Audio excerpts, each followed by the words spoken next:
Okay, so I don't really have a ton of time these days to do anything too thoughtful, so I thought I'd do a pickup video because I got some really exciting stuff lately. And what happened was that I traded a friend in Europe. I gave him a couple Genesises for a couple ZX Spectrums. And what is a Spectrum? Well, it is a home computer. And I don't know if you can see how small this is. I mean, it's kind of amazing. This came out in 1982, and it's not just one of the smallest computers anyone's really made, it's also one of the cheapest. And the idea was to make a computer that anybody could afford. And in a lot of, correct me if I'm wrong, but in a lot of parts of Europe, instead of getting like a Nintendo, like an NES or something, they got a ZX Spectrum or a Commodore 64. And one reason that these were really cheap is that they loaded off of tape. So you see microphone and ear. That's labeled so that you hook up any cassette recorder and it loads programs off of cassette tape. And the Commodore 64 in Europe did that too. Over in the States here, we mostly opted for discs. It was a different audience, much more expensive here. But yeah, in Europe, this was a big hit in many parts of Europe. I don't know if I mentioned, it's a British computer. Okay, so what can you do with it? Well, I got a bucket load of software. So let me get that out. Okay, so he threw in a bunch of cassette tapes, and I haven't really tried these out. I just ordered a cassette deck I can use for it. So first up is Manic Miner, and this is a kind of a platformer, a very unfair platformer. I remember the author being pretty cool. Someone, at least purporting to be the author, used to hang out in kind of a game dev chat room and help beginners write games. I also got the sequel, or follow-up, Jet Set Willy, and I don't know where it is. I put it somewhere. Jet Set Willy 2 I also got, and they're all in the same vein. They're just monstrously unfair platform games. Okay, I got, get this out. The couple that so far I like the most, both Jetpack, which is I think from 1982 or 83, and the sequel, Lunar Jetman, yeah, not Jetpack, Jetman. This one's Jetpack, this one's Jetman. And there was a third game called Solar Jetman that came out only for the NES, much later, like 1990. This game is damn near impossible. This one is very enjoyable, very easy to get into. It would not be out of place in a video arcade at the time. So pretty impressive. I also got something I didn't even know existed until I was shopping around, and that is Thrust 2. Thrust 1 is available on the Commodore 64 and a bunch of other systems, and there's an Atari 2600 homebrew port. And it's kind of a gravity game, kind of hard to see the screenshots on here. But yeah, it's pretty cool. Had no idea there was a sequel. I'm excited to play this. And yeah, let me show you what these come on. So just normal cassette tapes. And most of these only load once into the, so you hit play on tape, it loads it for about 5 minutes, and after that's done, it's completely in the computer's memory. So until you power it off, you've got the game loaded in. Kind of works like a modem. So very simple, it makes modem-y sounds too. It sounds like a, an old AOL connection or something. I got a few collections, and some of these are pretty funny too. So the first one is Hit Pack, and oh, there we go. His Jet Set Willy 2. I guess maybe I didn't get this download. Maybe I got it on a collection. Got 1942. I haven't tried a lot of these yet. Or I think I must have already, yeah. So that one's not super exciting. I've got the Sprint collection, so Super Sprint, and for some reason Super Hang-On. And Super Hang-On is probably a pretty good port. I know the like Chase HQ and Enduro Racer both got really good ports of this system. And, oh, here's more stuff. There you go. I got Screen Heroes. So, this is great. It's got the Miami Vice game and a Highlander game, Street Hawk, Knight Rider, Rambo. So there you go, Screen Heroes by Ocean. You've got, some of these come in a big box. The Magnificent Seven, which is less of a film-oriented collection, but you've got, so Head Over Heels is a isometric adventure game, supposed to be one of the best things on the system.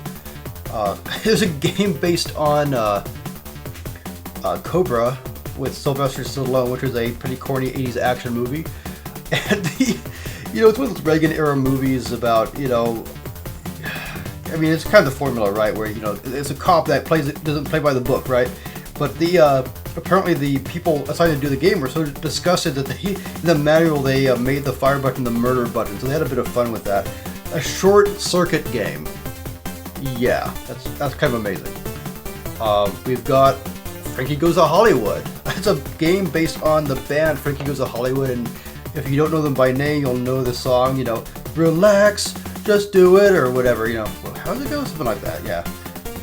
Arkanoid, and, everyone knows Arkanoid, right? And I don't know if this has any kind of analog support. The Commodore one supported Atari paddles, which is pretty cool. This one might just be keyboard only. A lot of these, I'm playing with the keyboard because there's no joystick port on the Spectrum. You have to get an add-on for that. Whizball, which is a kind of a classic, never came out in the US to my knowledge, even on the Commodore. A game based on The Great Escape, which is, I think, kind of a stealth action game, and this is before Metal Gear, even the first Metal Gear, I believe, where you're, I guess, I don't know, I don't want to say too much. I haven't played it yet, but yeah, stealth action, and you get YR Kung Fu. So there's kind of some screenshots on the back, probably not from the Spectrum versions. Yeah, that's pretty cool. Put this over here. We've got the Taito Coin Op collection. This is pretty exciting because you've got Rastan, which is great, but it's Rastan. Flying Shark, which is, God, this has another name. Sky Shark? Arkanoid 2. Slap Fight, which came out here as Alcorn? Something like that. But that's a classic, and there's a Mega Drive version of this, by the way, that is excellent. It's not just a 1-to-1 version of the home, or 1-to-1 conversion of the arcade game. It also has a remix mode that's an entirely new game, which is much more modernized, for at the time. This is early 90s, and with a soundtrack by Yuzo Koshiro. But this was just the original Slap Fight, of course. Legend of Kage, which also came out on the NES. And we've got Renegade, which I have not been able to get to work yet. So I'm trying. It looks like a really good port. People say it's one of the best 8-bit ports of the time. Arkanoid again, and Bubble Bobble. So yeah, I'm pretty stoked to try these out. And yeah, again, you've got screenshots which are most likely not the Spectrum version. Okay. They like to do that back then.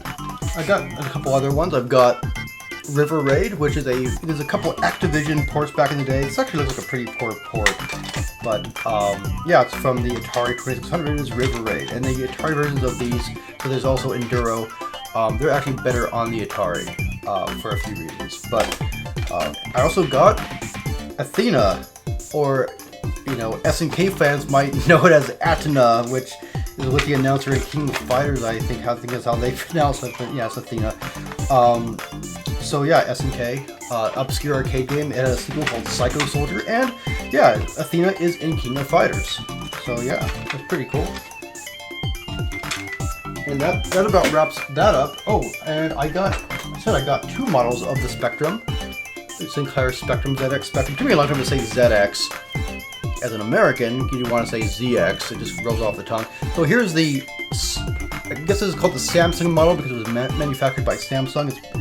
I think it's mid-80s, 85 or 84, something like that. And it's a little bit of a tougher build. It has these little legs that kick out. And the biggest feature, it's the same motherboard, but I believe, and the biggest feature though is that you get real keys. And if you look at this, these are actually rubber keys, and there's no, space bar. It's off to the side. It's not really a bar, it's more of a space button.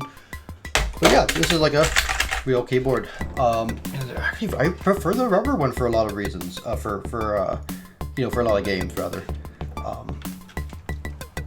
Yeah, so that pretty much does it for those.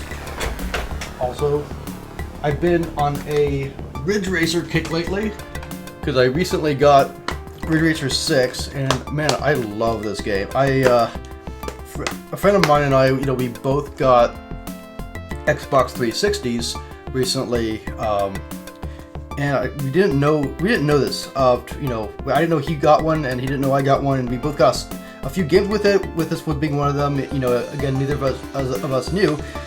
Turns out we were both just sitting around playing Ridge Racer 6 instead of anything else. I think that speaks pretty well of it. And I like that one so much that I ordered a copy of what people say was the best Ridge Racer game, R4. So I'm excited to try this. It also comes with a turbo mode bonus disc, and what that is that's a version of Ridge Racer 1, which runs in high res and at 60 frames a second. So that's pretty cool. And yeah, the graphics on this thing, I don't know if you can see, this is PS1. And that's kind of amazing. They have like, environment mapping, like reflections on the cars. They just went all out on this thing. This is like one of the last, no, it's 98. So PS1 had a couple more years left in it. But yeah, pretty late in the life cycle. I remember it being around the time of the first or second Gran Turismo. So it's getting up there. But yeah, that's what I've got so far, and I'm pretty stoked, honestly. Thanks to my buddy in Denmark for sending me all this stuff, and that's super cool. Yeah. Anyway, I'll catch you guys again soon.